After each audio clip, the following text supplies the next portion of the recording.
We have a lot of, well, 3 candidates out there. So that's neat. Welcome. First on the agenda to call the meeting to order, and I'd like to introduce some of the staff and this board here. In the corner is Shelley Lawson Kennedy. She is the board secretary to all the MUD boards and our HR department. Jean Scott is our tax assessor collector. Maureen is our CFO. Eric Peterson is our new general manager. And then this starts the MUD 47 Board of Directors. Diane Nielsen, Hugh Kinnett, our vice president and trustee. I'm Laura Norton, Cynthia Ullman. Then Brian Yates, the best dressed every night, is our attorney with Sports Pay Charting. And Chris Meeks, who runs SJRA, and Ed Shackelford, who helps him. Anyway. Somebody's got to be in charge. Yeah. And Jason's out there too. He runs everything. And lest I forget, Mike Mooney, who's sitting down, and he is Eric Peterson's assistant manager. So that is the room. And thank you guys for coming. Right now is the time for public comments, and I'll give you guys a moment now to introduce yourselves. Please do. Just by name, right? And then we're gonna get the details later. Well, a short bio, and then we can ask questions Okay, later on okay. in the meeting when the agenda comes Okay, up. Okay. Just My name is Craig Rickard. I've been a resident of MUD 47 since 2000. I've got 4 kids. I'm a recruiting business. I'm an executive recruiter, and recently ran for the Township Board of Directors in the fall. Thanks for having me. My name is Garrett Costello, and I've been here for several years, moved to Montgomery County intentionally, and plan to keep our roots here for a while. I have 3 young kids, don't want to move them again. And is this a chance where we kind of say a little bit about ourselves for the appointment? Okay, and so my experience is corporate. The corporate background, I vetted projects and mergers and acquisitions for, projects anywhere from $10,000 to up to 44 million. And so I had to vet that and ask questions like, is this a good time to spend this money now, or should we do it later? What's the best use of funds? So did that. And now I have my own business doing mergers and acquisitions. So Thank you. thanks, Garrett. Good evening, everybody. Brian Valencia, also a resident of MUD 47. I have been for a little over 18 years. I think it was late 2004 we moved into that neighborhood. I'm a CPA. I'm on the tax side of the CPA world, so I've worked with lots of different things in the tax world, from large corporations that are multinational to local startups, a lot of private equity. I do a lot of merger acquisition type work for private equity funds and their companies. Some high net worth individuals. I actually lead our tax incentives practice, where we do some things around research and development tax credits and accelerated depreciation for companies and things like that to try to save some taxes. 4 children. I've been married for almost 33 years. This June will be 33 years for us, and our 4 kids have all pretty much grown up here. 2 of them were born before we moved into Montgomery County. The last one was born here, and they've ranged. 2 of them graduated from A&M. We have 1 at A&M right now is our one and only daughter. She's a freshman there, and our youngest, he's a freshman at College Park High School right now. So that's me in a nutshell. Lots of financial background and experience, from budgeting to taxes, reading financial statements and audits and tying everything together. So that's kind of my background. If you have questions, I'm glad to answer. Thank you, Brian. Thanks. Any other public open comment? Okay, next on our agenda is consider and act on requests for adjustments or relief. Do we have any? Nothing from me. Okay. Next is our consent agenda. These are housekeeping items that usually go by pretty quickly, but that doesn't mean we need to every night. We can pull these items, or I'll ask for a motion to approve the consent agenda if everybody's happy with it. Motion to approve the Okay. consent agenda. I'll second it. All in favor, say aye. Aye. Passes. Okay, we're back to our candidates. Right now on the agenda, we have discuss appointment of new director to fill vacancy on the board of directors and authorize any action necessary in connection therewith. Now, my fault last meeting or whenever it was, a couple of months ago, I said, let's leave the application window open until the end of April. And it's really because I'm sitting here and I don't have access to a calendar and I'm not thinking the timing of it all, but we've certainly had our email out for some time, and I'll ask you, would it be legal for us to make an appointment starting tonight? Or do we have to wait until the time has gone to April 30th? Or can we say from this action this evening, we'll appoint someone tonight and then make another appointment? If no one is aware, my intention is to resign from this board. So there'll be two appointments, the one vacated by the passing of Paul Brown, and then I intend to resign. I think it's a good opportunity to give a couple of people a time to get some, a year of experience behind them before they would run for office. So, and I have to admit, I got probably involved in this too deeply, and it's taking way too much of my time, and I'm ready to retire from it. I won't be completely backing out. Hopefully I'll find sponsors, at least for my Stop Our Sinking, and get involved again in the GMA 14 process when that comes up again. So anyway, that's where I stand, and I wanted to ask you, could we appoint someone? You can legally, the appointment is, the vacancy's open. Our board has the authority to appoint at its discretion. The board voluntarily put a self-imposed, or, however it was done, Mhm. that was a self-imposed time period. The only, just kind of thinking off the cuff, ramifications would be potential political if someone tried to make an issue about the, action being taken before this time period closed. But that's not a legal issue, that's a political issue. Okay, well, I'd be more than willing, and I deserve to take any kind of political heat from that, because I was the one who flapped my lips in the wind about the April 30th thing, and I regret it. So I would really like, that'd be wonderful to appoint someone tonight, and then at our next meeting, appoint another candidate. So right now, what I'd like to do is, if any of our board members have questions of the three, we have this item on our agenda where we can talk with you now.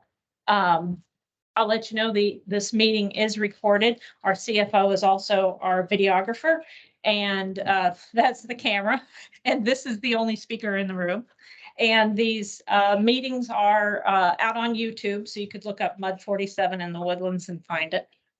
Anyway, I'll open it up to questions of the candidates, and then we would go into an executive session, I believe, to deliberate. We don't- No? We don't have an executive session on this Item. agenda. So it was my understanding that there was going to be discussion tonight, and then there would be a special meeting, perhaps to consider deliberation and action. So you've got an item on here to authorize action.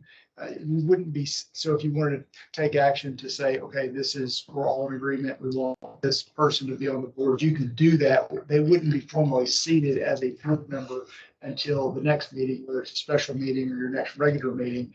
And then they would be seated. We have the items on there to accept their oath of office and have their documentation. So you can have deliberation. It would be an open meeting. Okay, So okay. Well, on that front, I'd like to go on record and say I'd like to do the deliberation in closed session. But you'd agree? I think that's reasonable. Okay, And it could be a special meeting. We could call it Yeah. a special. Have a special meeting, we can just think about everything and then come back and talk about it specifically with that item in mind. yeah, it would be a special meeting. Yes. Special meeting just for discussion of the vacancy. Yes. You could do closed session and then have the item on there to consider the appointment, and then you could seat that person either. Just the one or both of them? Because we have a special session, I'm gonna take the time, and we got 2 vacancies coming up. I would rather consider for both of them. yeah. Yeah. I agree. Well, part of that also depends on. Has to be an opening. planning to resign. I don't know what their plans are, at this meeting or a future meeting, but you could deliberate candidates, but not take action on a second one if you want to. Well, I would like a vote in at least the first one, so I can't have a vote of my own, I would assume. So that's the way I'd like to do it. Okay, so then we'll just work with the board to come up with a special meeting, maybe the first week of May. So we have, enough time to visit, and then it's not right on the heels of your next board meeting and trustees, so. I'll be in Japan until May 13th. So, Starting when? what's that? Starting when? Tomorrow? No, I have put that off. I think the 27th I leave. So we need to be. Could be Next week. Yeah, that's- Okay. It could be next week, because after that, you're in mud meeting week, so there's really no special meeting. Friends. Okay, next week. Day, Okay. me, otherwise I'm out too. Okay. Yeah. Monday, the 24th. Okay, I can do that. What time? I'm off at 5. I do 5 or 6. I do 5 or 6. I'm off at 5. Either one is fine. Oh, let's do 5. 5 it is. That's out of here too. Hard, Diane, to get here. No. All right, thank you guys. 24. 5 PM. What, just to make sure we're clear, we'll have the item from item number 10. We'll actually have, do you want to have the items to seat the directors or just take action on who you're going to appoint and seat them at the regular meeting? I think seat him at the regular meeting. Okay, all right, so we'll have the item number 10, and then we'll also add closed session for personnel matters. Correct. Okay, all right. Thanks. Okay. All right, so questions of the candidates right now. Can I start? I Yeah, had one, just kind of a softball question a little bit. This opening obviously is here, and we can do an appointment due to the passing of one of our directors. There are 3 seats that are coming open in normal course in 2024. This is one of them, as are the 2 others. Diane and I were seated in 2022. So you have 2 seats and then 3 seats, crossing each other every 4 years, right? So one of the questions I'd like to ask each of you, and you could kind of ask it, is obviously this appointment's a pretty easy process. The implication is that there is an opening that is an election then coming up in 2024. I don't know if it's April or May. May. Is it May? Okay. Similar to, I think, in 2020. So that means there's a campaign that needs to be run. And so I'd just like to hear each of you, if you have run on a campaign ever in your life. I never had before I had done it, as probably most people haven't. We had such a good Right? time. It is a lot of fun. Vote for 2, Um, Diane and Hugh. No, that's what we did. So maybe a little bit about your thoughts about what you have done in the past, or any experience around campaigning, and speak to your commitment, as it were, or your intent to potentially run in 2024. Or is this something you really just want to be appointed to now and not get involved in a campaign? That's pretty important to me, because we want to use this time we have, the year we have, to get somebody in to kind of be an incumbent, to potentially continue on to that role through an election process. We don't control the election process, obviously, but one that we would have a candidate say, yeah, I'm willing to take that on, or I don't know yet. Haven't decided. Just be honest with us. Let us know what your thoughts are tonight as you come into that kind of a setting. So, Start off with Craig. yeah, why don't we go from right to left this time or something? All right. I first time I ran for something last fall. So I immediately got thrown into the campaign trail, and it was a wild adventure. We basically put a campaign together in 2.5 months. And it's a little expensive. And I was really surprised for a volunteer local election, how fierce that is. So I got a taste of the developers in this county and how a lot of things are controlled. And so I did not win, but it definitely fired me up. I call it the red pill. So and by the way, I have 3 homes in Mud 47 too. So just from a financial perspective, I'm invested in this mud. So I get to write those checks.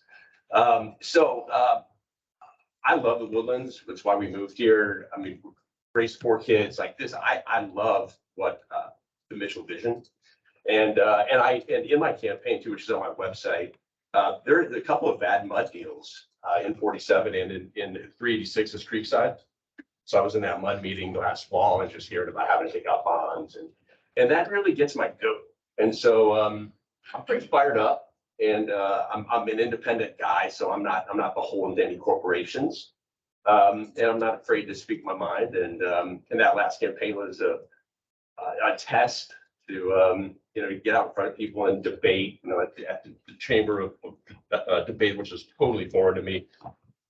So every day was just doing battle. And so as far as commitment to future campaigns, I still have my campaign fund at Frost Bank down the street here. I'm happy to spend that money. I just leave it in there because I didn't know what was going to be next. But the idea of being on a mud board is exciting to me because we can really affect the financial stability, the liabilities to our residents. So I'm a pro-resident guy, and I'll go to bat for them every time. Thank you. All right, Brian? Thanks. Thanks for asking a question. I've never run for any type of an office before. Any of the boards that I've served on over the years have all been appointments. They range from not-for-profits, church boards and things like that, that I've really served on in the past. My anticipation as I learned about the opportunity once, heard about the passing of Paul was that it would be an opportunity to very similar to what you expressed, Laura, is to come in, learn the ropes, listen a lot, get up to speed on what's going on, what are the issues, and be able to carry that forward through an election and actually be seated as an elected official on this board in the future. So, I think directly answers your question. That was my plan. The closest I've been to, any sort of grassroots election attempts with both yours, you as my neighbor, and yours that I've met over is across the street neighbor, our neighbor as well. So just kind of hearing from the two of you what you were doing to try to get things to go and trying to support as I could as a citizen resident within, the neighborhood of the Woodlands is kind of the closest I've really gotten to. Perfect. Thanks, Brian. Yeah, I would not be here if I didn't plan on running in 2 years. I wouldn't think it would be fair to the other people. So if I were appointed, I would tie up that spot. So, I helped several people get, I was part of a team, get elected like the Mama Bear, new school board trustees, helped hand out flyers to get you elected too. And so, they didn't do enough, right? But yeah, I thought it was a little bit controversial to say the least. So I've got a little bit of an idea what it would be to run and just hearing stories and how hard you two had to work. So yeah, I'd be ready to run for 2 years. Yeah. Or less than that. Yeah, it's a year. Starts fast. So what do each of you think that you could contribute by having a seat at the Mud 47? What do you see your role as being? Well, for me, I'll just chime in since I went last. I'll go first. So basically, like I'll look at things with a lot of questions, make sure I understand what I'm doing. Those that know me, they know I don't just approve everything. I'm a team player, but I'll also ask questions to make sure this is really the best use of our funds or what we want to do. When I would take an acquisition or a project in front of the CEO, we're going to spend $20 million. I had to be ready for all 50 questions. And he only asked 3 just to see if I did my homework. But that is a learned skill set. So, just learning the different things that can come to mind. But I've done that for many, many years and it was learned and I can bring it to the table. Just, as you have expenses coming up, with, some big expenses, I can be a contributor to that and ask questions. I have experience with engineering and construction and know how that process works, which would be helpful as well. We'll just kind of change. I'll be stuck in the middle. Maybe I'll get to go first. There you go. It doesn't matter. So to answer the skills question, I guess what I believe I bring to the board, would bring to the board is a lot of ability to do financial analysis. Being a CPA, I've spent an awful lot of time reading balance sheets and income statements and figuring out what goes where on tax returns, how to group things, how to move things around. And but bigger than that, a whole lot more important really than the compliance that makes my clients comfortable so they can sleep at night knowing that the forms get filed correctly, is to really put analysis into it and think about, does it make sense? Do those numbers tell a story that actually makes sense? Is there something missing? And that's just sort of hard to teach. And I'm not picking on any of the schools. We recruit and get fantastic kids from a lot of wonderful schools that many of us here probably are alumni of, or our kids have gone or will go there. But I find that that's something that's really hard to teach people, is to see what's missing when it's not presented to you. The things that it just doesn't quite add up. And I don't mean that the numbers all add down to the total at the bottom of that line. It's that there's something that doesn't quite make sense. I think really importantly to bring to the board is the ability to listen and be passionate without being confrontational. I think that's very, very important. And to always remember humbly as a servant who you're here to represent. You know, it's not about me, it's about the people that we represent in the neighborhood, in the mud district, right? And so really to have a keen ear for what are they really saying? What do they really want? And I realize that sometimes there probably isn't that even nearly enough feedback. And I think to be a little proactive and ask for the feedback that's not coming in. So those are some of the things. It's kind of looking for the gaps, the things where, hey, there's a story here, but it doesn't quite make sense yet. What else is missing? Similar in some respects to you with merger acquisition, especially I mentioned that I do research development tax credit work and have for many, many years. Jokingly, one of my clients just the day before yesterday when I was talking to them said, we have an opening over here, because I was explaining back to them the things that they've done to develop these incredibly highly engineered products. And so I'm not an engineer, but I had an awful lot of engineer friends who went to college, and I was very, very interested in what they did. And I made them take me over to their labs to show me what they were doing for their master's thesis research and stuff. So I've always really physically thought, my dad tells me, and thank God still alive and doing well at 87 years old.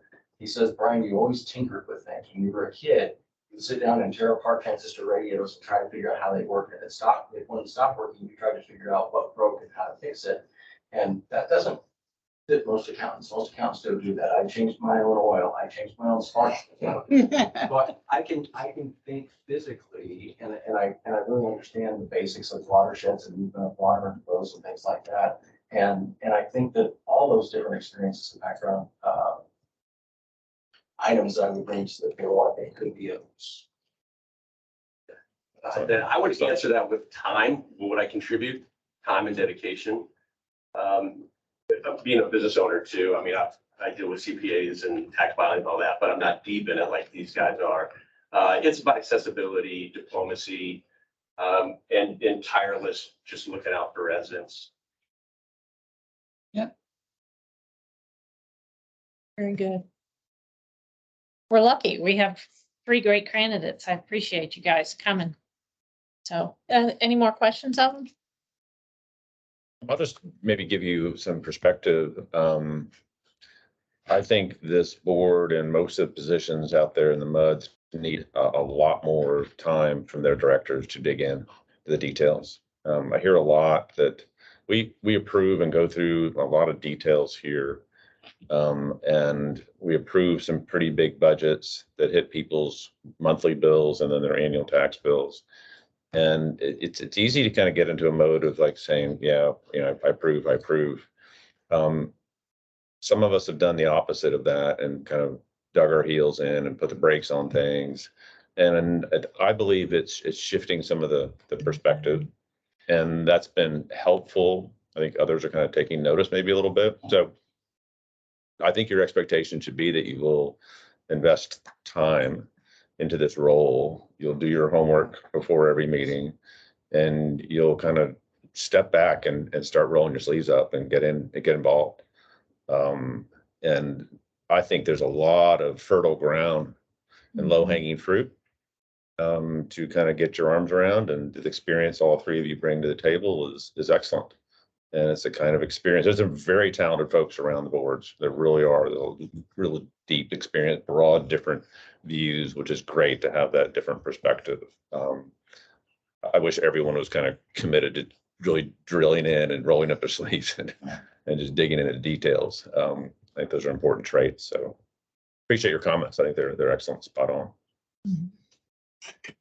You know, since you went down that path, it's true. And I would compliment that by saying, what got me so involved when I got on board was our previous general manager, Jim Stinson, taught me all about how the Lone Star Board had these groundwater regulations. And not too long after I got on board, the whole GMA 14 process where we set a desired future condition for our groundwater aquifers that was set in motion. And it's a 5-year process almost. It's going to a lot of GMA 14 meetings, and I didn't know an aquifer. I'm not in the oil business. I just know it goes in a car.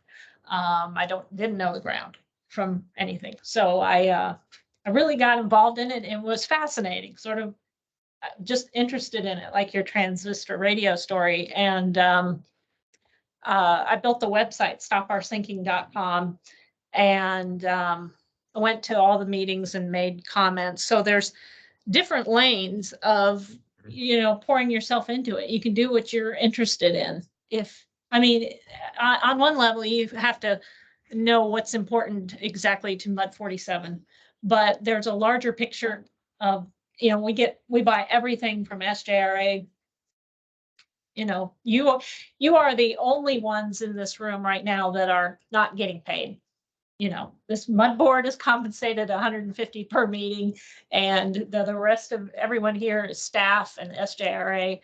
And they all play an important role in delivering water in these services to Woodlands residents. And the SJRA needs our help. They are providing us with surface water. It's something every Woodlands resident should want, unless they like sinking and having a neighborhood within the Woodlands sinking even faster than the rest.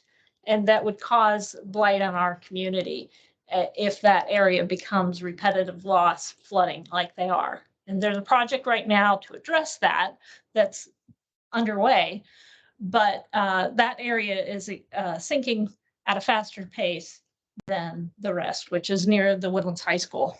So I think that this is something that when I engage in conversation with people in the community, they just don't know.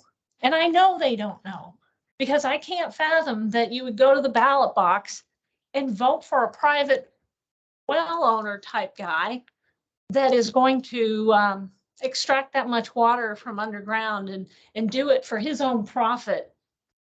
And it's completely against the residents of the Woodlands. So there's a lot to get involved in. And I know one director over on Mud One who is into the water quality. And you know, I was just reading in the paper about this new invention where they can take all of the forever chemicals out of our water. And it would be valuable to have another person that is interested in our water quality and making sure that we're doing everything we can to have the best water for the residents.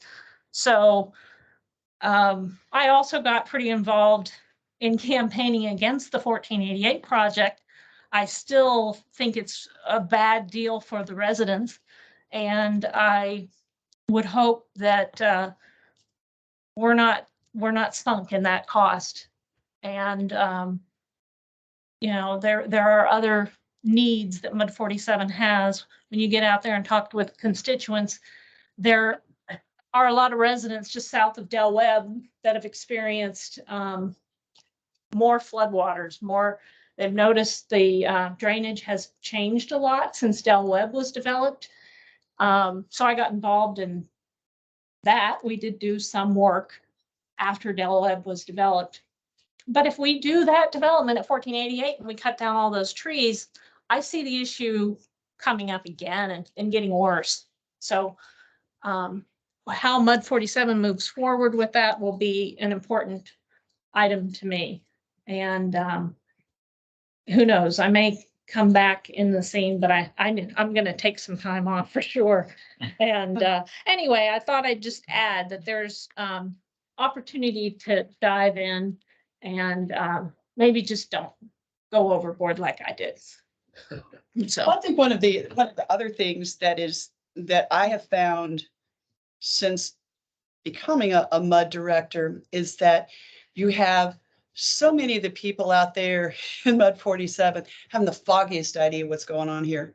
So I kind of made it my little mission, and out when I was out campaigning and talking to a lot of people and did a lot of block walking and that, of just educating people of just, yeah, I'll go vote for you. What do you do exactly? You know, they don't understand. And when you kind of fill in the story of things that are happening in other states, in Arizona, in Utah, and other places in Texas, and they're like, oh, that's just horrible. That could happen here too. And so you start to educate them. And once, I mean, information is powerful. Once they get a little bit of education, now suddenly I've got this groundswell coming up that, you know, hey, did you see what happened in the Piedras Valley over outside of Scottsdale, Arizona? And they got cut off from their water. Whoa, I love it. That you're becoming more involved, because an involved citizenry is great. So I'm always going to be kind of leaning towards getting people on the board who will be good neighborhood advocates, people that will go out there and just educate everybody to what's happening, because we got some stuff coming down the pike here, some really, really big numbers coming here for building some new wastewater treatment plants and that. And it's going to be sticker shock to a lot of people that are like, what? It wasn't broken before. Why are we going to fix it? But when you try to explain to them, well, this is why it needs to have happen. And then all of a sudden it's like, oh, okay. Education is a great thing. And if you have a bent for it, that you can go out and engage your friends, your neighbors, your church community, the civic organization, talk to the senior adults at the YMCA. I mean, anybody that will listen to you. Now all of a sudden you've got people that are taking notice of things that they haven't really taken an interest before, that, hey, the mud's just more than an outrageous water bill every single month. No, there's a whole lot more into it. And like what she was saying, getting involved with water quality. I had 3 people call me up since we had the last meeting here going, hey, did you read about that new lawsuit that's going in starting April 11th about fluoride in the water, and what are we going to do about it? Well, we don't have fluoride in our water. But I love that people are involved, that they're asking questions. Well, exactly what is in our water? Okay, let's find out together. So if you're going to sit on this board and y'all bring some different variances of skill sets and that you learned in college, you learned in the real world and that, but the ability to be able and to go out and to communicate to everyone in MUD 47 and beyond. I mean, you mentioned you got a couple of properties here in MUD 47. I got a couple in 67 too. And I just go over and educate those people as well, because the more that we can educate the people here in the Woodlands of what's going on, the better a community that we have. Education is key. So if that's something that you've got a bent to be able to go out and you know, do some speaking into the various spheres that you're into, that's going to be a big asset to being a part of this board here. Thank you. guys. Well said. Okay, then that does it for you guys. If you wanted to leave, you can. I mean, No, I just- we'll just- thank you. okay. All right. You're Next welcome to on, stay. I mean, if Yeah. you want to, or you can Yeah. go. next on the agenda is the SJRA Woodlands Division report. Good evening. There are some updates in your packet on the Bear Branch monitoring report, as well as the Bear Branch low wall. I don't have a pack back on the what page, but I know they're in there. There you go, 37 to 58. So basically, on the Bear Branch Dam, the low flow vault notice to proceed was issued yesterday, on schedule, under budget. Everything's going good there. Monitoring report, there was a, cut fence and some chalk graffiti that was put up there, so it's all taken down. The bigger discussion tonight is the 10-year project plan. So few items.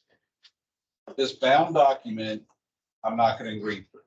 This is the detail behind the high-level summary that I'm going to give. So this is yours to take, yours to keep, yours to review and ask questions on for the foreseeable future. But this is the detail behind every project.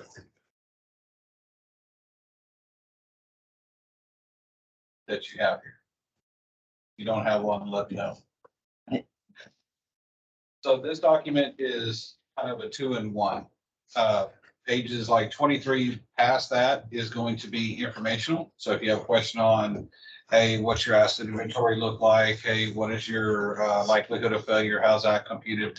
That's all in the back. It's a lot of data we've gone through a lot of times before, but you want it there for reference if you want to go through it, you can. The first half is what I'm going to go through. Chris, could you share, like you did with a couple of us, the change in the process, as it were, of giving us a 10-year plan that has everything in it versus the things that you would historically kind of called out, as it were, prior to us even seeing it? That to me is a pretty big shift in process that's going to put some more onus on the shoulders of the directors and the MUDs themselves to find, to know themselves what's important, what's high risk, high priority, high consequence, all those things. Could you just share a little bit of that for the rest of the folks? So if you go and you look at this plan and you take it back every year for the past 5-10 years, right? You'll notice that it increases each year substantially. So this year is the complete plan.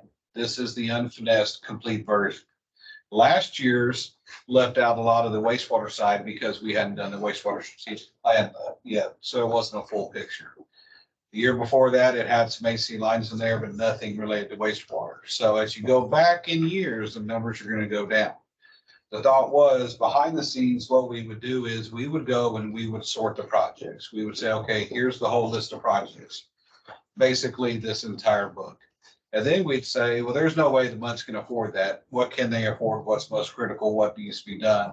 And then we accept a lot of risk by pushing a lot of things off. So this year, this plan, this is what you have. This is everything we know of for the next 10 years. That does not mean there's not going to be any bumps in the night, any road blocks that come up.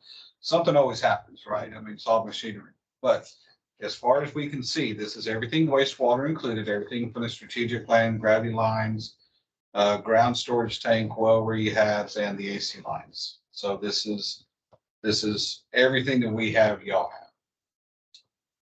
Was that? Yeah, thank you. I just wanted them to hear the same thing I heard the other day. No problem. Okay, so flipping over to page 2 of the PowerPoint. What I wanted to start with is some Texas water issues. Kind of goes back to what Diane was talking about earlier. I thought I only chose Texas. I pulled some headlines for the past 12 months. Some of y'all may have seen various issues around the state of Texas, water outages, boil water notices, so on and so forth. This is to say that the project plan is a proactive approach at managing the system rather than reactionary. A lot of these entities that you're looking at on page 2, they're reactionary because they kick the can, don't impact fees, so on and so forth. So put those up there. You'll notice that the Woodlands is nowhere on there, which is good because page 3 shows the level of service that y'all have desired over the years. Basically, the first picture, it's very cheap to not maintain the system. Never know when you're going to have water. Second picture, a little bit of money to have water, just don't know what it's going to smell like or taste like. Third picture is where y'all want it. Spend a little bit of money, but you have water there. We even had water for Uri, which was significant. Which, That was the freeze where a lot of people didn't have water. agree, and that's a great segue into item number, or page number 4, bottom left, limited to no service interruptions in all events.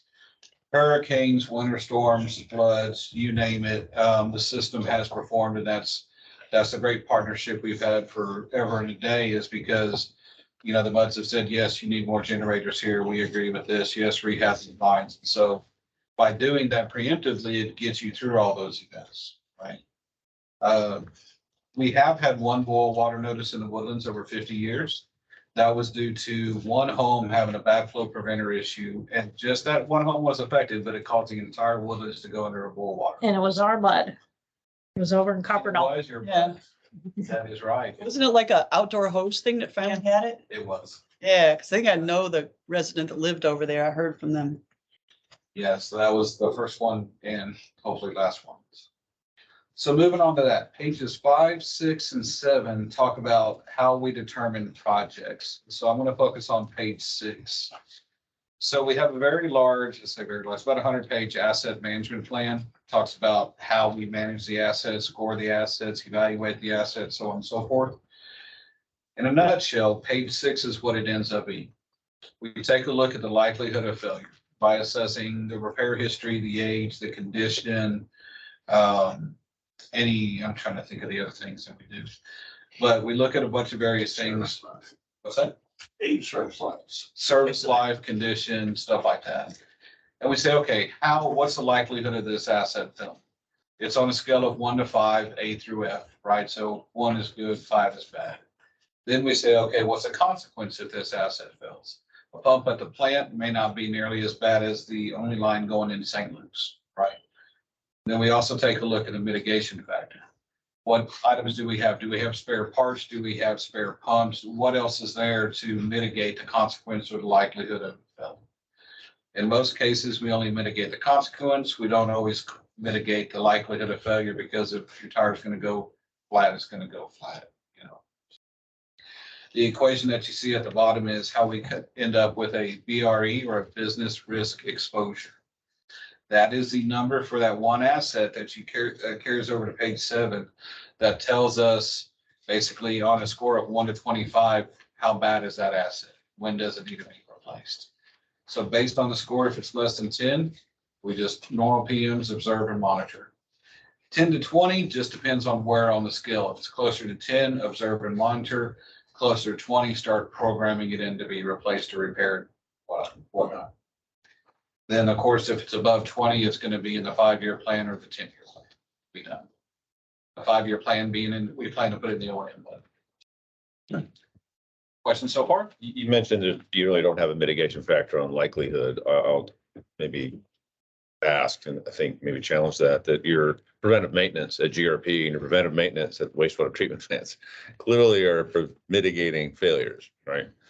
But maybe you're speaking to the lines under the big lines, and certainly the wells. I don't know, there's probably some preventive maintenance on wells, but maybe elaborate on that, because we're paying for preventive maintenance that does impact the likelihood, right? You're exactly right. So we just updated the asset management plan in February, and we went through the scenario. Okay, do we have anything that mitigates the likelihood of failure? And us and the consultant couldn't figure out anything that would actually truly mitigate. There are some cases outside of PM that would, but last month we were talking about it. Yeah, PMs is the sole source that we know of across the board. Preventative maintenance. Preventative maintenance across the board, that definitely oil changes and the whole nine to go, changing out the belts, looking at it, everything. So we're going to be modifying that partially. Now, in our plan, we don't have a score for a mitigation factor for PMs. Spare parts may be a 0.5, redundant assets is a 1 point reduction. PMs are likely being a 0.25 or a 0.5 or so. But long story short, you are entirely correct. PMs is the big oversight that we didn't have. Okay. Thanks. Page 8 is a high-level overview of the general selection and design process for engineering and construction services. It's the same general process that we use if we're going to do maintenance projects and have to do an emergency repair on something. So I put this in there because the question does come up. Okay, you have this $5 million job. Are you going to go after bid on it? So in everything that we design, this is a process we follow. If it's going to be constructed, $5 million job, $100,000 job, $50,000 job, this is generally the process that we follow. There is the exception. If it's an emergency, it has to be done now, we can sidestep it, but in most cases, we're prepared, and we've gone out on the street to give competitive proposals on almost every service we can think of. Just want to throw that in there. The other thing is we don't typically use low bid. Low bid is sometimes also low quality. So we use a CSP, competitively sealed proposal, which is a combination of pricing and qualifications. That way, whoever does it, we know they're not a fly-by-night roofing company that came in for the storm. And pricing qualifications equally weighted at 50/50. Is that correct? Correct. Price is generally 50%. It's not lower, it could be 60. Page 9, these are the 10-year project plan focus areas. On the left-hand side, you have the wastewater system. That's everything that we've talked about with the wastewater strategic plan for about the last 15 months. Not a whole lot of information in the packet about that because we did spend 15 months talking about it. But to note, everything that we talked about in the strategic plan was brought forward. Under phase 2, those numbers are going to be refined. But since that's what everybody has seen and that's the latest information, that information is in the plan. We haven't changed it. Next year, it'll be modified. On the right side, the water system, asbestos cement or AC water lines. The next few pages, we'll talk about that, but the AC water lines are the main focus on the water system side. So one thing we have added into this year's plan is we get through this, we present this information and people say, that's great, but what do you want me to do with this? So at Ed's suggestion, we've added in these ask. What are we asking you to do? The ask number 1 is to understand the funding needs for the R&R fund funded via the Woodlands O&M budget annually. So I've said that 5 times and I still can't get it straight. Basically, this is on page 11 and 12. And what we're saying is each year when we do the O&M budget, there's a certain amount of cash that's in that budget that we say we're going to transfer from the O&M budget to the R&R fund to fund projects. Those projects in summary over the 10-year plan are on page 11. Of course, the more detailed version is in the packet that you have, but water and wastewater system combined over the 10 years, $83 million cash funded. That's everything that's in there with the exception of one project has less than a 30-year lifespan and usually closer to 15 to 20 years. The one exception being the elevated storage tank or EST number 6, which has 75 to 100-year lifespan, but we currently have over half the funds for it. So rather than move it from a cash funded item to a potential bond funded item, since we already have most of the cash, leave it there, finish getting the cash, then pay for it that way. All right, so page 12. Okay, just, sorry. The R&R fund is about 6 million a year. Right. 10-year plan, 10 times 6 is 60 million. There's 80 some million, 82 million totaled here. Can you, I think you just said that because you just kind of say it the way I'm saying it. That, so you've got 80 some million dollars here, you've got $60 million that you, $6 million times 10 is 60. Where's the gap made up from? Let's flip to page 12. Or if you're gonna get to it, that's fine. You don't have to rush ahead. I'm just trying to What? tick and tie this page out. No, I entirely agree. And I had them all on one page, but it was too congested, so I split it into 2 slides. But page 12 explains this now. Okay, sorry, I got ahead of you, No, it's sorry. good. Sorry. No, I appreciate it. Keeps it going, as Brian says. So you're correct. When you put the R&R together, $83 million. We fund $6 million a year, right? So that's 60 million, leaving a gap of 23. What we do have is there's $21 million cash on hand. Majority of it's in the R&R, littles in future facilities, fine detail, but $21 million cash on hand. That money was there because of projects that we delayed due to the strategic plan, lift station 5 force main, so on and so forth. So at the end of the day, 83 million needed, 21 cash on hand, 62 million over 10 years. Contingencies and inflation, everything else is there. Funding at $6 million a year does not need to be increased, it appears at this time.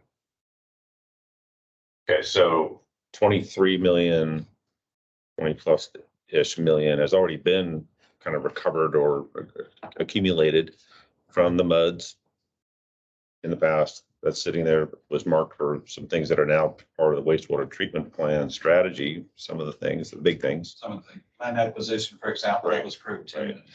So we're kind of saying, okay, we're not going to use it for that. We still have to do those things, but that's now it's part of the wastewater side. Yeah. Correct? Right. So we're going to kind of allocate those funds to the 83 that's here. And what's left over is the 6 times 10, the 60. And that kind of funds these projects through R&R for the next 10 years, based on the cost projections that you put together this year for these projects that occur in the future, right? Correct. And these projects have a 30% contingency to 3% inflation each year. Going out for the full 10 years. Plus each year the project costs updated. Every time we do the project plan update, we check those costs. So if I'm indifferent as to what you do first, which I know that's probably not the case, that there are probably some things here that are more critical than others as far as time goes. There's a way to optimize the cost potentially by doing the more expensive things now before they become more expensive later, right? Because of inflation. It is, and maybe the details in here in page 600 or something, I'm not sure.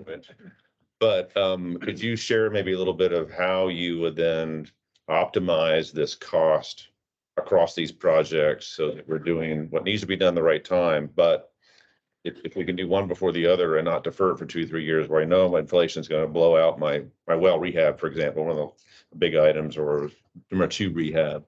Right. Is there any thought like that going into your process right now, or is it just by your asset management, your asset review, kind of likelihood and conditions of failure, that's what's driving the timeline? That's majority of it. Some of it is looking at just general fundability, right? So in other words, I can't do $6 million in rehab on generators at the same time I can do lift station rehab. So some of it does look and say, okay, I need to do this now, but I can't do this now because I don't have all the funds. So I'm going to take these little projects and push them off and do this belt press here. See what I'm saying? Yeah. So the asset management plan gives us a good structure of when stuff needs to be done. But then after that, you still have to go in there and adjust and say, okay, I'm willing to accept a couple more years risk on this so I can get this one done. Or we don't do it so much based off of cost originally, it's off of protecting the plant and the public. So what's going to keep my permanent compliance, what's going to keep public health up? Generally, I'm gonna look at water system things first before wastewater, because obviously you want to drink the wastewater. Hopefully they don't, but there is some looking at that. Okay. Thanks. Page 13 is ask number 2. At a future board meeting, we're gonna ask that y'all authorize the River Authority to sell bonds for water and wastewater capital improvements. Okay. So page 14, 15, 16, 17, 18, and 19 roughly all deal with AC lines. Okay. Let me back up a little bit. Page 14 is more definition to what the ask is, right? Rather than just say, hey, approve bonds. Page 14 goes into detail and talks more. It's engineering, design, construction, land acquisition, potentially all that good stuff. The rest of the pages I mentioned deal with the AC water lines. Wastewater plant, like I said, we talked about that for the last 15 months, this new plan, everything like that. But the AC lines we've chatted about for the last 2 or 3 years. And so what this is saying on page 15 on the right-hand side, that's a age profile of the AC water lines. They have roughly a 50-year lifespan. You can see the color at the bottom was started in 1973. So we're approaching 50 years on some of the AC water lines. This is a 10 to 12 year program. It's a 12-year program to replace all the AC water lines. So therefore, some of these lines that you had installed in 1980, by the time we get around to replacing them, they should be around 50 years of age. On the left-hand side of page 15 explains some of the concerns with the AC water line. First being you're approaching 50 years of life. Wet and dry patterns definitely does affect AC water lines as the ground moves. Obviously, these things move as well. They're pretty rigid. They do have concrete in them, and they do snap. Then of course, calcium degradation and then traffic going over does cause issues. Page 16 and 17. 16 is a map showing all the AC water lines in the woodlands. Each colored segment is a different phase of AC water line replacement. This is at the planning level. So this is obviously high level. We do plan to break these lines up into smaller chunks because they are, in some cases, up to $30 million segments. That is a lot for somebody to design, and there's a lot of chaos on the community to, tear anything up, kind of like GRP did. So we are looking to make it more efficient by doing different parcels, different pieces. Page 17 is. Chris, before you Yes. leave the map, if you don't mind. We can probably think of this in terms of the oldest lines being in Grogan's Mill, and as you go west through Cochran's Crossing, and then a little bit, maybe not even, don't think you can get into Holden Bridge. That's kind of the aging kind of direction of these lines, the AC lines, right? The newer ones done most recently in kind of the middle part as you get towards Gosling, right? Yes, sir. And then as you look at kind of the process of picking what you're going to repair first, you're applying your risk profile, I assume. Correct. You look at consequence of failure, likelihood of failure. A big main line that could take out a whole neighborhood is more important than a little neighborhood line that could take out a cul-de-sac if there is such a thing, right? But then also your cost build up here. So this is because of the sticker shock I wanted you all to see, right? That we have another couple $100 million coming, not just, this is from the freshwater side, not the waste side. So we're looking at $500 million ish coming into a wall of cost coming at us. Let me explain a little bit how you went into your budgeting of, you haven't done any AC line repairs or replacements yet, right? Right. First one to do is town center line, which is probably a complicated 3 mile, isn't that 3 mile? Hardest one you have in the mall area or in the middle of all the businesses. Maybe share a little bit of how you're applying what you think you know about that project to the other 48 miles that are out here. And how that kind of sweeps from east to west in this 10-year period, right? Is when you want to have that done, I think, right? It is 12 years, but yes. 12, you have a stub year at the You end, got it. right? So to kind of start with that, if you go to the very back of the presentation, slide 41. The estimates for the AC water lines are all based off the town center at this point in time. So what you're seeing is just a snapshot of what our consultant prepared for the cost estimate for town center. We then gave all the same information, all the line information to the consultant, said, help us cost estimate the replacement of all the other AC water lines using this information.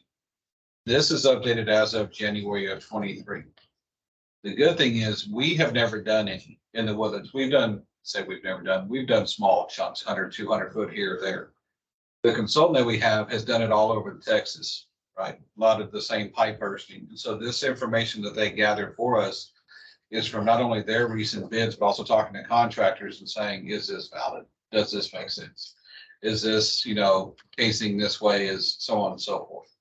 So using this information and then fine tuning it a little bit as well, because we go in first saying best practice is to put casing underneath anything concrete so I don't have to rip up concrete. Well, then you see that's a $10 million price tag and you're like, okay, a little bit of concrete's not that expensive. So we have fine tuned it since this number here, right? As far as design wise. So getting that information and tweaking the design on what's needed versus what's nice to have, we've applied that across the board. So town center is the hardest because of where it's going, right up Grogan's Mill, Woodlands Parkway to Evergreen Circle, then up and down Lake Woodlands. It's the hardest, but it also has everything we're looking at included. So that same information carried Okay. west. Okay, so any questions on that? Page 17 shows the break history. Another, not in the double digit numbers, but keep in mind, on the right, these are larger lines starting at 12 inches, going up to 30 inches. So when they go out, you're losing large sections of the area. Sometimes there's a redundancy, sometimes there's not. Page 18 is a summary of all the recommendations we talked about, replacing the AC lines, so on and so forth. I'm going to focus on the last bullet real quick, the Montauk Woodlands Parkway PVC line. The Woodlands Parkway PVC line is one that we originally, last year's plan, had it to be designed this year, FY24, okay? This is a PVC line that starts, it's on Woodlands Parkway, runs from Kirkendall to 2978. It's about $15 to $20 million to replace it. We were having breaks every three to four breaks every year. In the past 18 months, we haven't had any. So what we've done is we've pushed this off 10 years or 9 years, in this case, to the end of the 10-year plan. And so we're going to watch it and see what happens. Maybe we got all the bad spots, maybe we didn't. But if we didn't, then we can bring it back and say, okay, do y'all want to move forward on this or just keep repairing it? But at this point, we didn't want to put it in a potential bond sale when all the issues may have been fixed. So how long has it been quiet? Been quiet for 18 months. It was What- rallying. And what do you think may have like caused that? I mean, it's like, I mean, we're talking like shifts in the ground, or Shifts in the ground to a lot of degree. was some of the materials faulty, how they were put together, or? It was what was called. Every piece of pipe should have at least 6 inches to 12 inches of sand underneath it. Right? That way it flexes. This one does not. The other thing is when you put in pipe, generally you push it together and you have a little bar that you slide it into. These appear to have, somebody used the backhoe bucket and pushed them because all the joints are kind of cattywampus. Not all. Well, of who them. did this originally? You guys, right? The developer. The developer did that. Yeah, the River Authority didn't put in any lines that I know of. Neither did, I don't think, the muds. I think the developer did the whole thing. How would you say that line was? About 21 years old. Not that old. Considering some of this stuff's like 50 years old and still going strong. That's crazy. So, your calculus is, I'm not having the kind of break frequency that I've been seeing. We may be getting some more life out of this thing, but it's not a must do right now. Right. In fact, it falls outside of your 10-year window, is what you're saying, I think, right? Well, it's right on the last year of the 10-year phase. So it's kind of in, kind of out. Right. It's still on the radar is the thing. It's not one of those things where we're just gonna monitor and observe and put off the list because we've had so many issues with it over about a 5-6 year period. So it's still on the list. It's just far enough out that there's no funding at this point in time. And when that line goes down, how much of the community goes without water? Well, it depends on where, last time, It depends where it breaks, Yeah. certainly. Let's say, right, because you said it's from, Kirkendall to Kirkendall to 2978. yeah, That's like a lot of Sterling Ridge and May Valley and water goes. In line. but East or there's a west lot of through that line. redundancy and lines that come in here and there. So we've gone in and Jason and his guys have put in valves at different places. So if we know. Okay, isolate. Isolate, but the last time it went out and people were out of water, is about 1,000 people out in the around Branch Crossing area, Branch Crossing, Woodlands Parkway. For how long? 12 hours? The water's been gone about 12 hours, not 12 hours. So you're just putting a collar around it or something? You're just patching it, or Depends. you're not replacing pieces? Well, you generally replace a joint of it, so. I understand. on the lows to get one of those shark bites. Those work great. 20 shark bite. Yes. Yeah. Yeah, really. Repairs are generally 30, maybe $40,000 a pop. So it's not an expense thing too much on that side. Right. It's more about the people being out. Yeah. Water. And 1,000 is on the low side, or it seems, that doesn't seem like a lot of people. I mean, it's a lot of Seems people, like a but, lot of people. well, It's I would think for a main line, that if it like cut off at the beginning, Yeah. Oh, agree, but there's so much redundancy built into the woodlands. So 1,000, I think, is the most people we've ever had out at any given time. Especially on schedule. When your GRP pipeline on research breaks, you've never had an outage from that, did you? Correct, because it's supplemental. So when that one breaks, we just tell everybody Groundwater.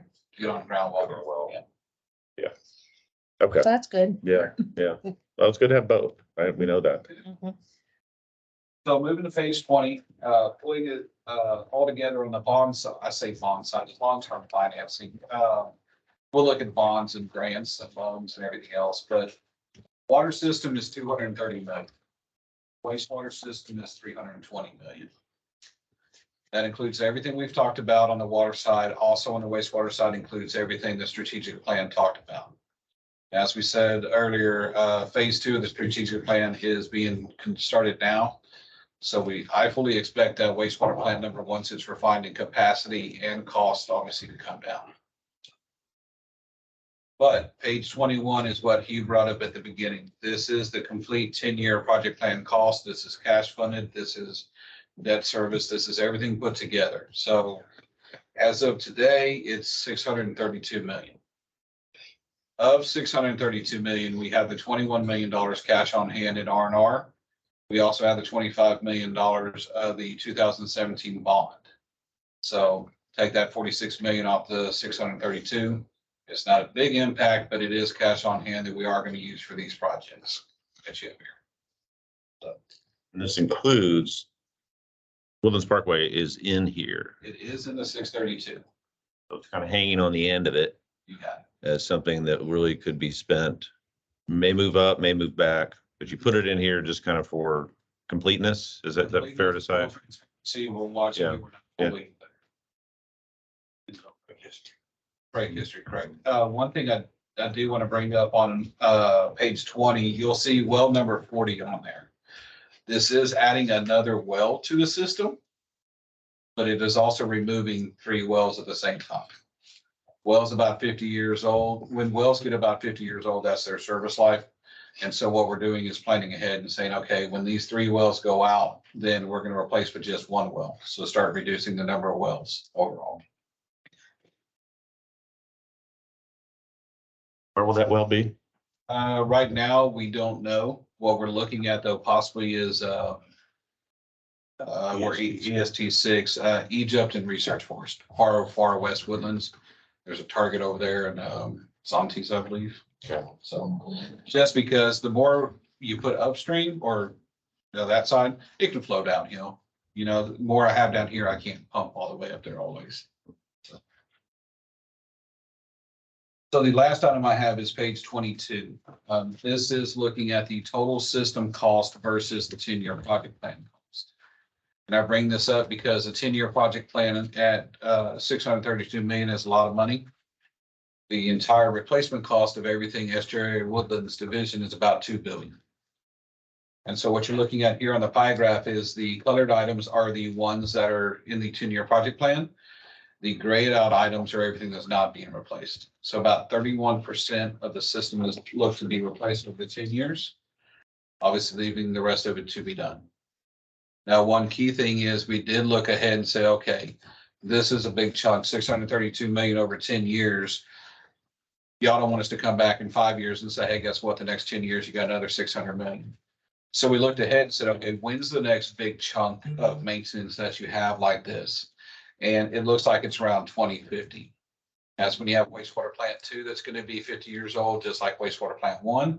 And that's when some of this PVC that was installed in 1980 needs to start being looked at. PVC has 75 to 100 year lifespan. So we could say, okay, 100 years it is, you can kick that down the road. But long story short, 2050 is the next major round after this. A lot of information. Quickly, there is no approval on this. There's no action to be taken, I guess, to 6-9.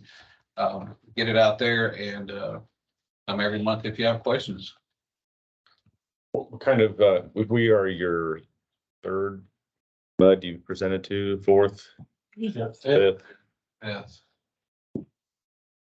What's been the kind of the temperament of the conversation so far, if you could? Nothing's been thrown at us. That's a good thing. Come on, you throw something. The good news is none of this is a surprise.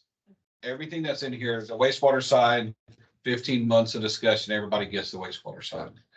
The AC lines have been talked about for the last 2-3 years or so. I think it's more about the directors knew these items were out there, but this is the first time they've seen them all together. So there's sticker shock for sure. 550 million. It's a lot. Shock and awe. Right. A lot of it too is, it was all installed like this, but it was in the tax rate. When they came in, it was already there. You're paying it from day one. But it's the same issue that every entity, especially on page 2, has. They delay it and they don't want to pay for it. And they're like, okay, we'll push it off, accept some risk. And then you start popping water lines everywhere like Houston. But general sentiment has been, we get it. We need to find a way to fund it and make sure the public knows. So. Yeah, the one question that's been asked is when will you be bringing a rate forecast Yeah. And that's probably next meeting. Yeah. Meeting or this, May, A water rate forecast. water sewer. Because this will apply to everyone. This is kind of the wholesale costing, whether you're a little mud or a big mud or an old mud or a young mud.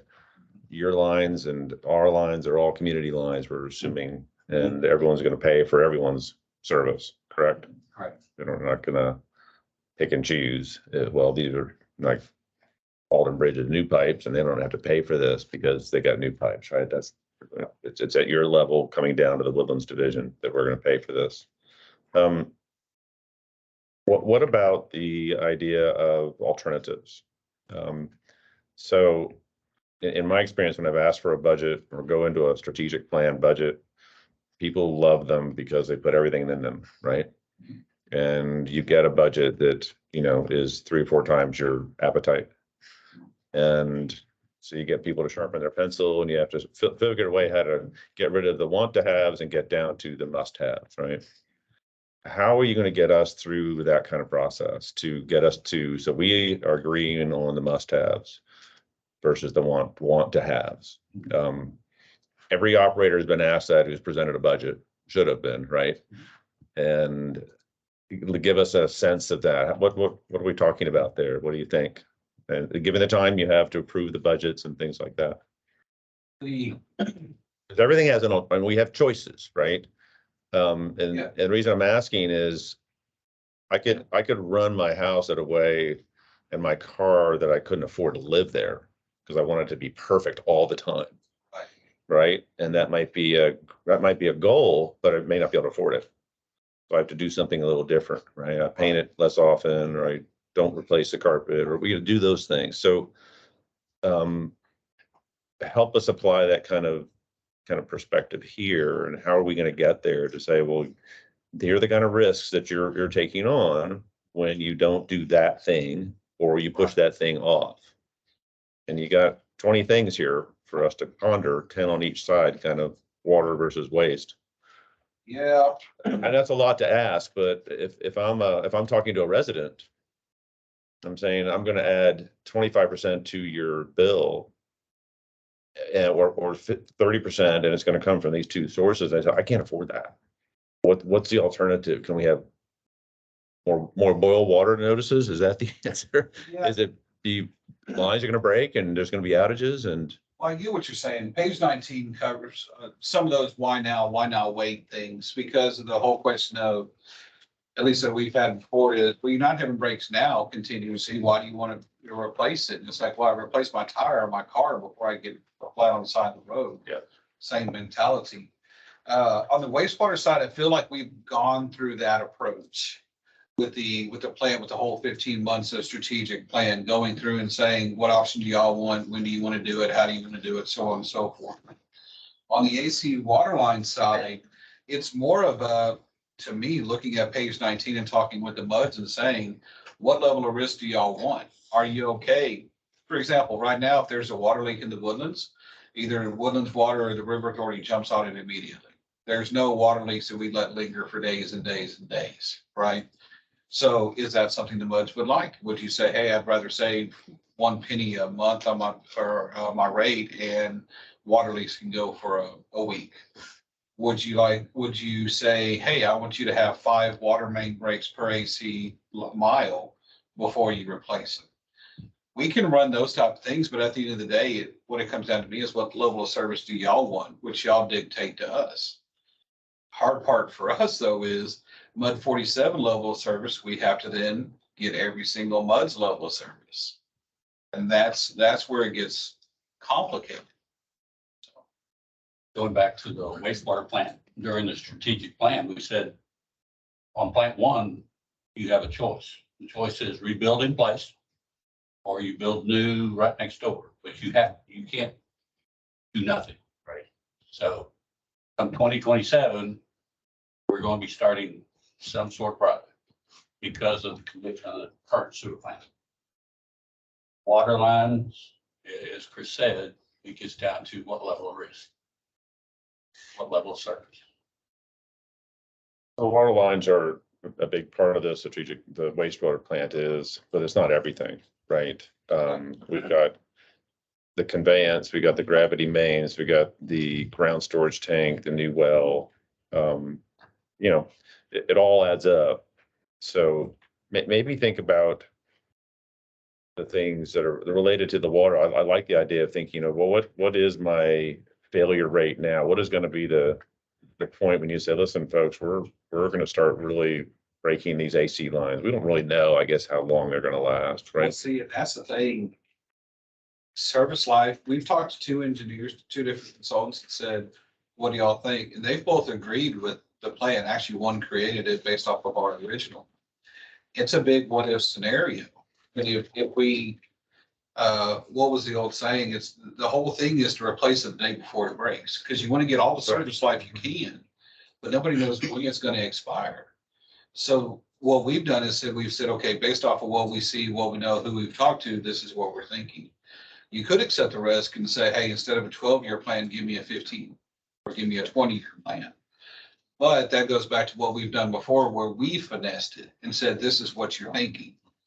When we do the project plan, there's some technology things in here. That's what I was looking at to see.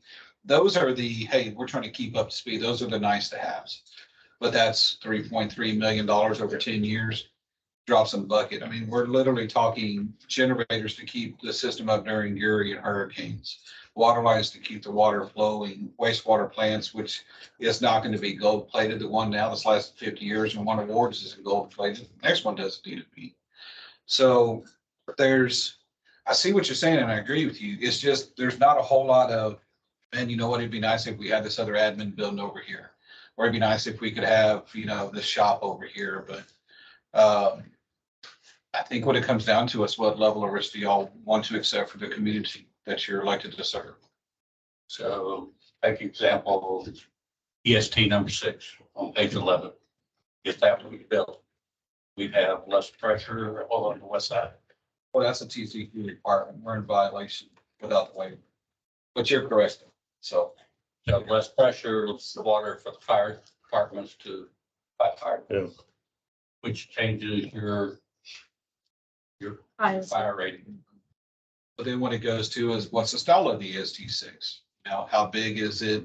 Does it look like all the other ones? Does it have fancy logos on there? So those type of things I entirely get, but we do plan to make it look like the rest of them, because the other part of the Woodlands, as y'all know, is there's a standard of living in the Woodlands, right? You can do cheap, but that's not always what the Woodlands is about. You don't want this.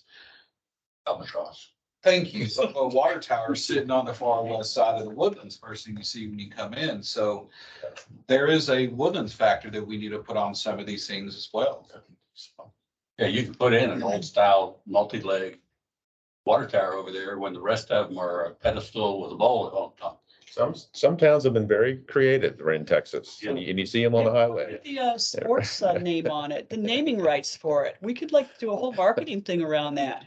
Yeah. Someone's gonna want that. Sign that goes around the top of. Hey, So where I'm coming from, just in total transparency, we have refineries that were at all good intent to be the safest places in the world to work. They made no money because they were just trying to be too safe, really. At a safety level, wasn't for profits. It was safety. It was people didn't get hurt and you didn't have an emissions, right? These are two of the big ones on California. And there was a 10-year strategy to make them the safest and least polluting things in the world class. Problem was, couldn't make any money, like zero money, lost money. And management had to ultimately say, listen, we've got to, how do you have a conversation? Well, we're going to start hurting people. We're going to start hurting the environment. But that's really the only thing we can afford. Otherwise, we shut these things down. Right. And 1 million barrels a day of oil goes away, of gasoline and jet fuel and diesel in the state of California goes away. And so it was a tough management decision and challenge to operations to say, how am I going to get a refinery that we can afford, but that is the safest it can be and the most, environmentally, efficient as it can be. And it's amazing what had happened as a result of that.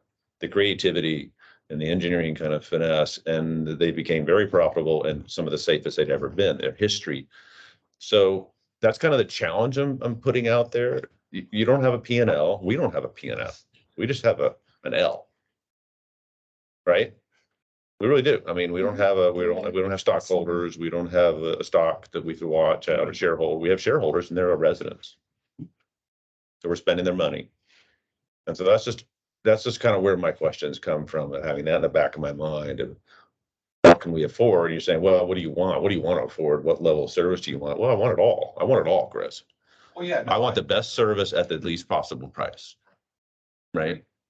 And nobody wants their phone to ring when it's, Yuri's coming through and I don't have water in the headlines and answering. So it's a balance. I get it. Yeah. So. And we have to communicate this to the residents. We have a huge communication challenge on the waste side and now on the fresh water side.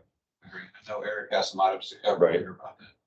That's one of the reasons some of these projects don't start till 25. Yeah. Because of the education campaign. Yeah.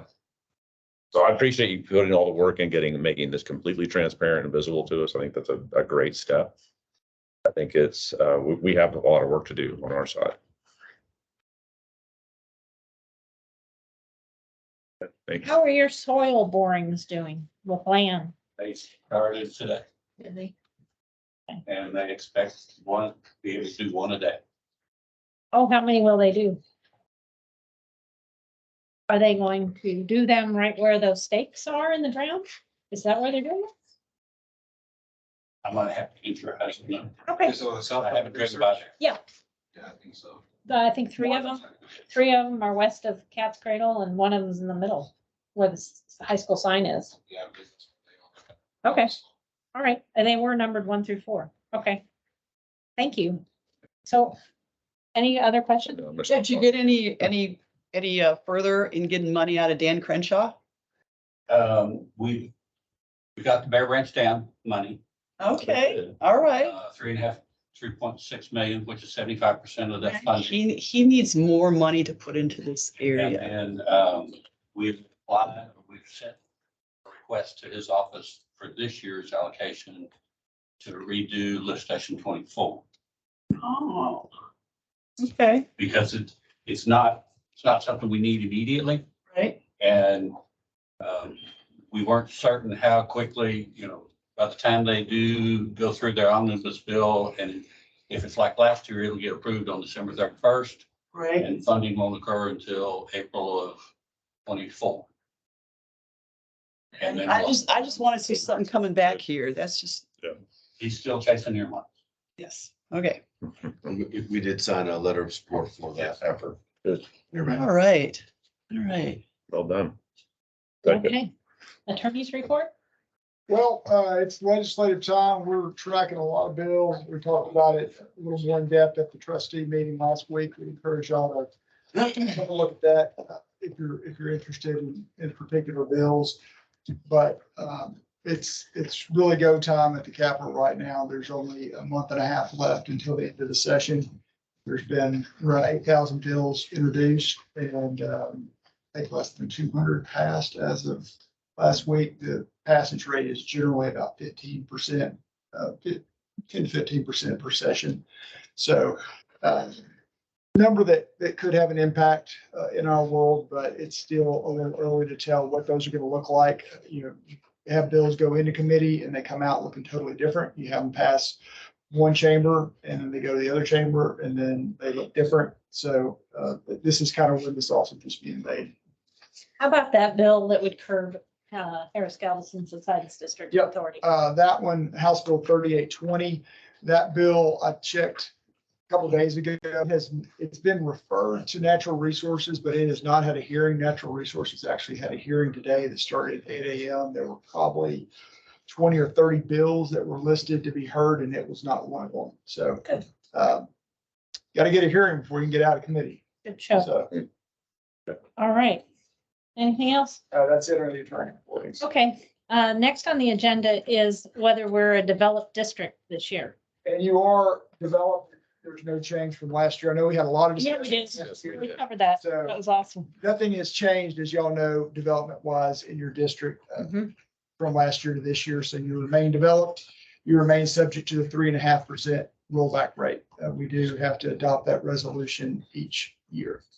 Okay, I'll make a motion that we move to approve the fact that we're developed. Hey, I'll second that one. All in favor, say aye. All right. Aye. Okay, next on the agenda is the Harper's Landing shared use path proposed by the township along 242. Yes, if you want to, if you would turn to page 65 in the packet. There is a map that we can look at. The township reached out to us to ask if we would, if the muds that were, well, let me back up. The township reached out to ask if we would be willing to support a grant that they're going after to try to find some funds. What they'd like to do is build a pathway, which is defined basically as a 10 to 12 foot wide sidewalk or pathway, essentially is what they call it. From 14 along the south right of way of 242, from 1488 all the way to 45, and then it kind of jogs up and goes up into Harper's Landing with the idea that it would create connectivity to all the commercial, to the hospitals, and all the way back up to 1488. There are 4 months that it affects, and that's 46, 47, 67, and Metro. So Metro has already agreed to support that endeavor.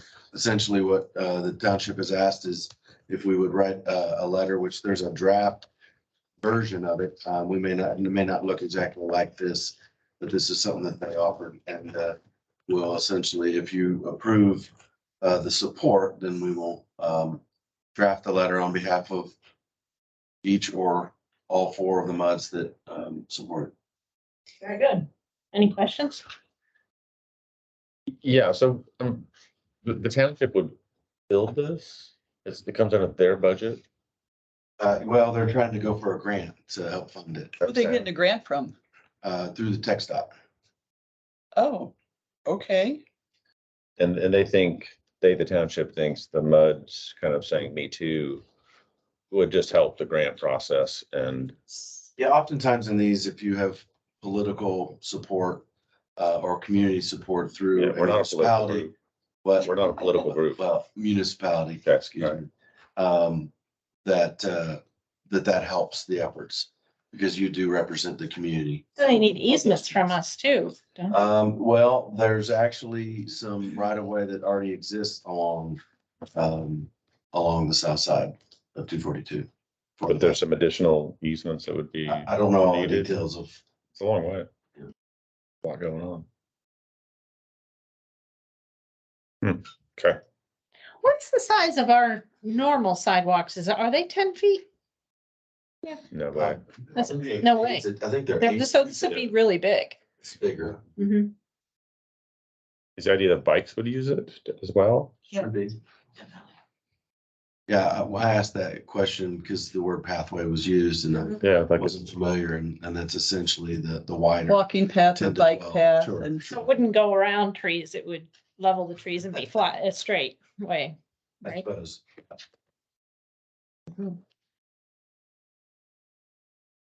Well, if you don't get the grant, it doesn't get done. Is that the idea? I don't know the details of that, if there's a backup plan. And then the Woodlands would maintain it, right? Township would maintain it. Yes. I did ask that question if for instance, because one of the things I wanted to know was, specific location. Is there additional right of way that needs to be identified? Where are our lines in relation to this? Because if we have to fix our water and sewer line, do we have to pay to put the sidewalk back or the pathway back? And the answer back was no, that would be the township's responsibility. has the township had public open comment from residents on this subject? I'm not aware of that.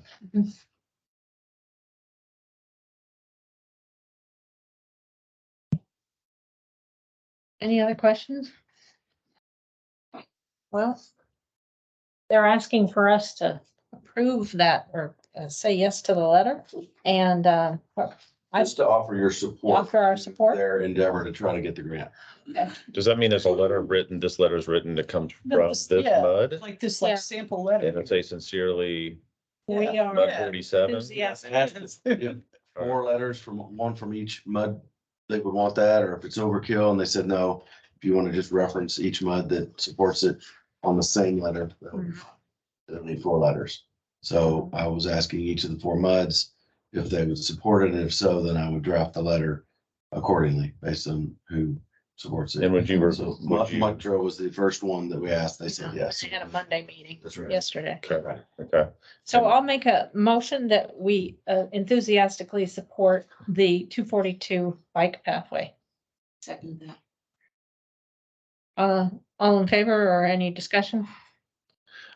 I guess I'd like to see the draft of the letter Sure. that with whatever goes out, just maybe. Like, any You know. implied that we are gonna like pay for some of this if it Well, backfires? I just, I'm sure John or John's gonna help you draft. Like I said. Like we would with our communications committee. I would suggest that the communications committee be allowed to just kind of have a look, see, like we've done before for, I think, fairly significant enough to get some review of it. Okay, we'll do. If you have to try to get 4 muds, if nobody else cares, then we'll be the one that cares. Yeah. Okay? Now, with Metro, I offered to share the draft once it comes Okay, out. all right. We won't hold you up, just Sure. promise that. Sure. Okay. And we can certainly run it by Brian if you'd like. Yeah, Such y'all. it's just a weird thing. I don't know what it really is, you know. Mhm. Very similar to what we wrote a minute ago. I mentioned for SDRA, trying to get funds from Montreal. Mhm. We wrote a support letter in favor of their endeavor to try to get those Yeah. funds. So it's very similar, just on a different level. I would just Local have some disclaimers in it somewhere. Sure. Okay, so we have a motion and a second to move forward, at least in a positive way with Yeah. review Yeah. before it goes Yeah, out. yeah. All in favor? Aye. All right. That passed. GM reports next. All right, thank you. Good evening. Wanted to cover a few things on the report. First item is an update on the One Water initiative. The township did have that and voted in favor to resurrect the One Water committee. So we've actually met with representative of the township to just briefly talk about what it might be. And so I think what we're going to do is talk with the PEC and some of the MUDs to identify. I think everybody agrees that as it goes forward, we really need to identify what the focus and goals of the group is going to be. I think that's, what some have offered that in the past, when it went before, that there was, what really came out of it, those types of things. And I think people recognize that the goals really need to be identified. Who's the chair of it? At this point, there is not one identified. Oh, a chair, I'm sure they don't have meetings scheduled and things like that. Is their intention to have the meetings over at the township and Yes, most likely. record them and all that good stuff? Being on that board for the 4 or 5 years, whatever it was, I think we all did a lot of learning about floodplain stuff. And it's got a vocabulary to it and rules around it that we all learned at the time. And I think a lot of the MUD directors are educated in that now. But I don't think that necessarily the township board members are. I don't know their background. Anyway, to be effective, it'd be good to start talking with a group that already has the nomenclature and the knowledge of floodplains and how to effectively address our flooding problems. Okay. Anyway, anything else on GM report? Yes, a couple other items. Just want to update you on the negotiation with TACUS. That is, that agreement has been agreed upon, or the settlement has been agreed upon. And so we'll be going through the pro rata of some of the costs as well as the proceeds that have come in from them, and we'll prorate them across all the ones that were affected by that. So that's complete. Next item there is in your packet, on page.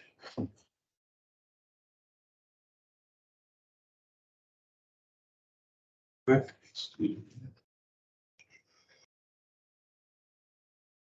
it is on page 71. It starts.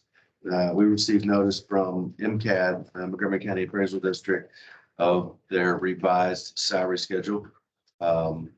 And so essentially our understanding is they modified salaries and some of the positions of the employees that work there. Our understanding is does not affect the bottom line of the budget.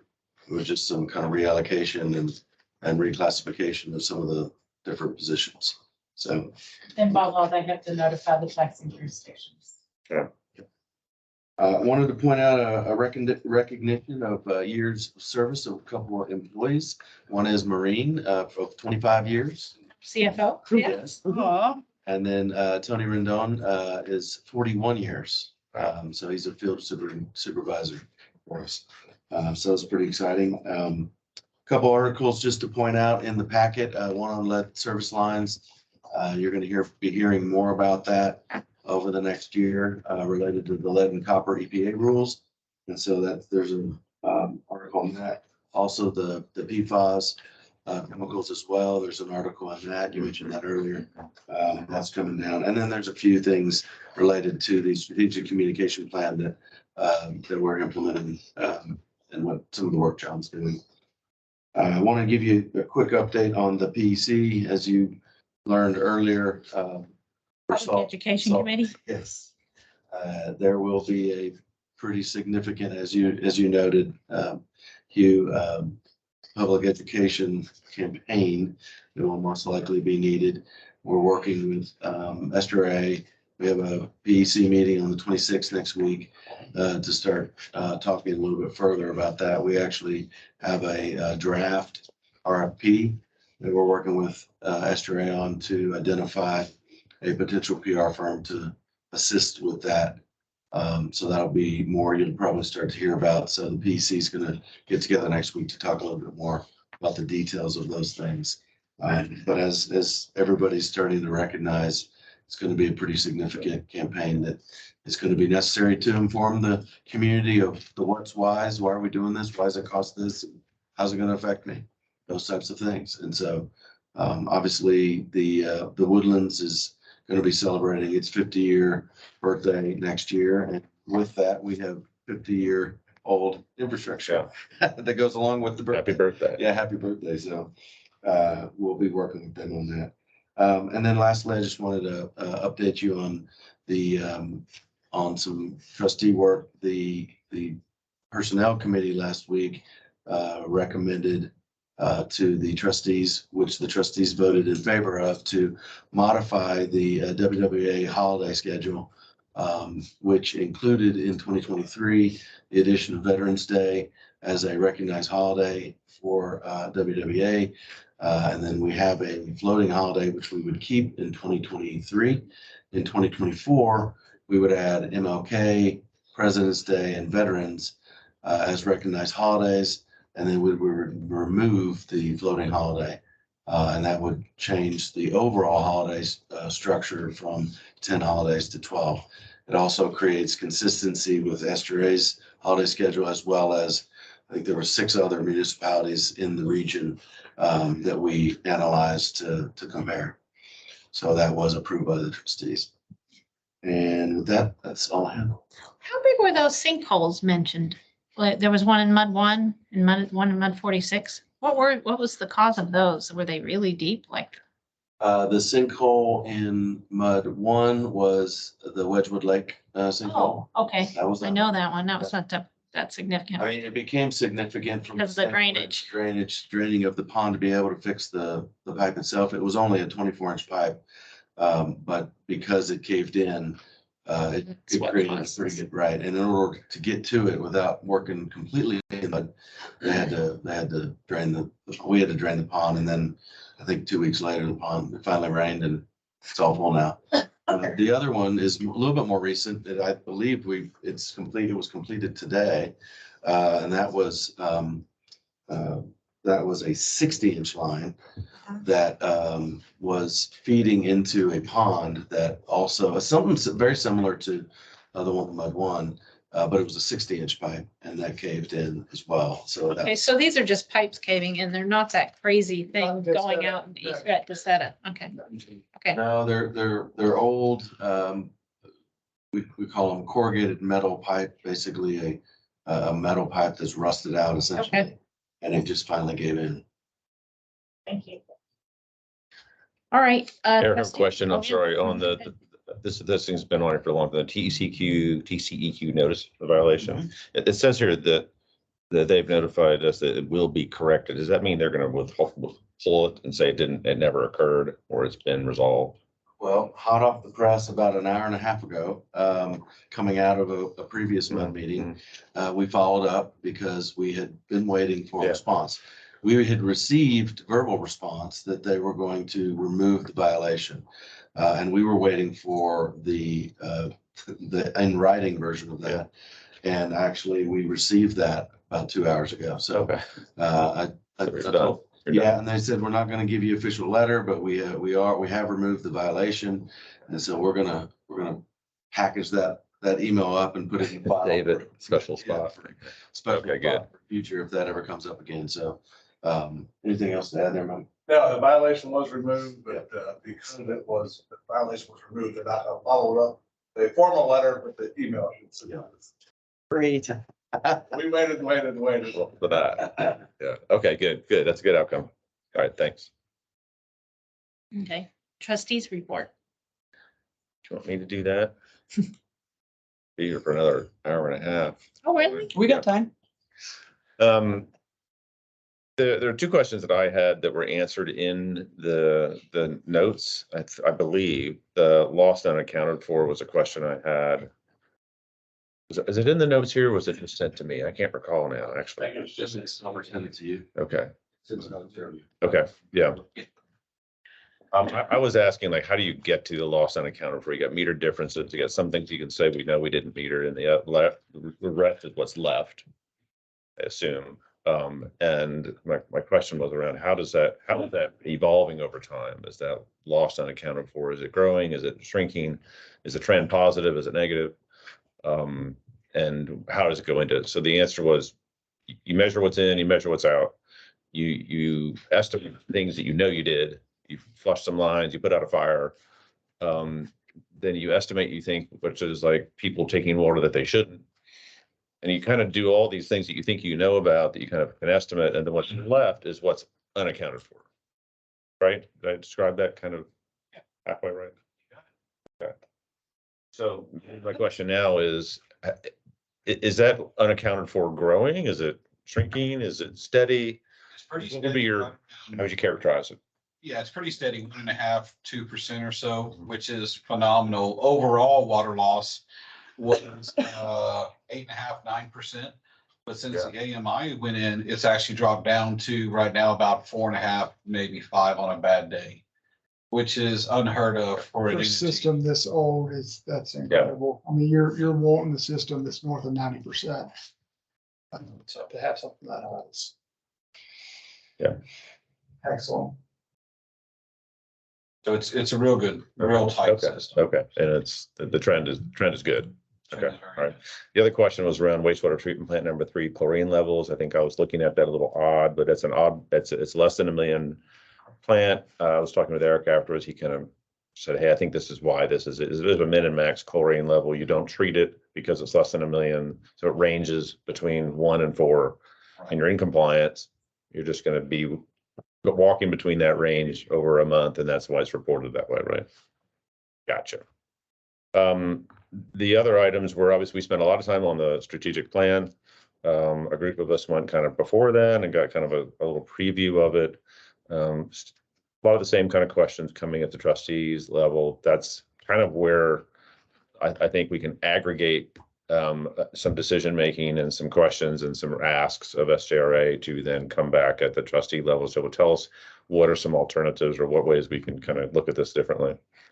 The personnel committee, you got the communication committee was actually pushed back to next week, sorry. There was an excess funds discussion. Trustee Smith brought that up. It was really a question that we had approved in the previous minutes. There is $350,000, I think, that SJRA requested that it was in your hands, as it were, from the previous budget. Do you want to refund it back to the MUDs? And then we do what we would do with it, Or do you keep it and let another year roll and see if it flips back the other way? If Is we're, that the one where we spent the money on a spreadsheet?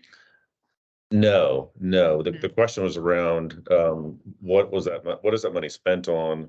There was a item on a generator and some things like that, and Mhm.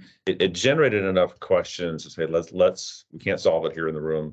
We're gonna roll it to next month's trustee item. It's gonna be an agenda item on next month's trustee to just describe what that process is. What we heard and what we think we're listening to now. So I would just say more to come on that is maybe the best way to think about it. And then I think the We other, have an update on that. do you? Okay, do you want to share it here? Well, and you want to talk a little about the memo we basically identified, like after the trustee meeting, we noticed that there was a memo that SJRA created that spelled out what those funds would be used for. And that was in the, March packets. So I brought a copy, I found a copy. We gave that to that particular trustee that brought it up. And then, I plan to bring those again at the next trustee meeting. So it sounds like the thing we got off on was there was a perspective that it goes into escrow, and that escrow word got us thinking, well, it's an escrow. It's kind of like a savings account. It's not where you go spend money. And maybe that's what got us kind of a little off the rails. I wasn't at the April trustees meeting, so I watched the recap of it. Then I went back and I watched the March trustees meeting. I didn't hear escrow brought up at any point in time in either meeting. So I was talking to Ed about it. It could have been in our board meeting when one of the senior management had mentioned something about an escrow, but those funds, even by resolution, there's no escrow defined. It's either R&R or ask for an exception to go into O&M as we did. Okay. And the last thing is the wastewater treatment plan. It has some series of all mud meeting dates set up, I think. And they're in the packet, They are in the. correct? So make notice of those.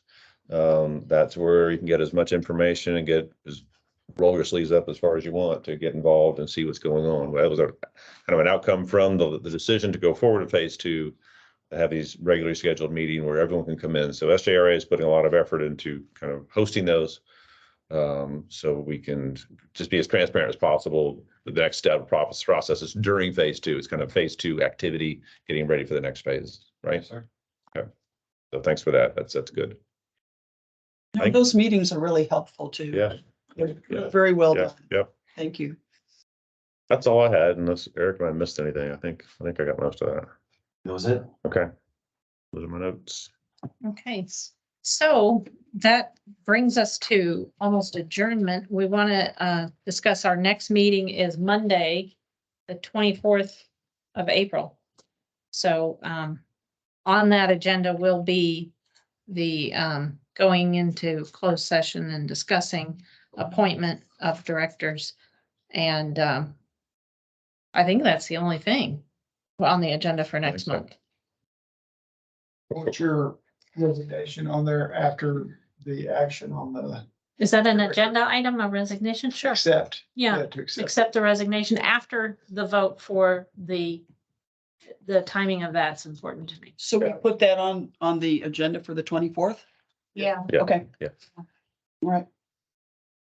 It'll be my last meeting, the 24th, which is next Monday. Yeah. Okay, Okay. And then you're to Japan. that's right. All right. Okay, cool. Very good. All right, then meeting adjourned. It's All right. 7:50. All right.